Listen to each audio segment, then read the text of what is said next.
जे कोणी म्हणतायत की त्यांना बारामतीमध्ये बांधून घ्यावं लागलं स्वतःला. शरद पवारांचं वय आहे 84. कुठल्या आजारातनं ते कुठले आहेत हे जगाला माहिती.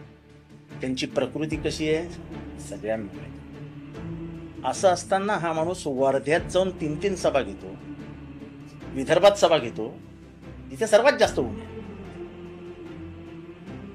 वयाच्या 84व्या वर्षी त्यांच्या 20 मे पर्यंत जेव्हा शेवटचा टप्पा असेल महाराष्ट्रातला, जवळजवळ 85च्या वरती सभा झालेल्या असतील. आता त्यांच्या जवळजवळ 25 सभा झाल्या आहेत. उद्यापासनं ते 11 तारखेपर्यंत त्यांच्या 52 सभा आयोजित केलेल्या आहेत. 52 सभा म्हणजे 52 आणि 25 किती झाल्या? 77. आणि त्याच्यानंतर 20 तारखेपर्यंत निवड. तेव्हा शरद पवारांनी क्षमतेबद्दल कोणी बोलू नये, त्यांच्या वयाबद्दल कोणी बोलू नये, त्यांच्या क्षमतेविषयी कोणी बोलू नये. आणि त्यांनी स्वतःचं उदाहरण घालून दिलंय. असं पण नाही की परखे. तेव्हा 85व्या वर्षी हा माणूस जे काही महाराष्ट्रासाठी करतोय, जे काही पुरोगमित्व टिकवण्यासाठी करतोय, या माणसाची आठवण युगनयुग काढलीच आहे.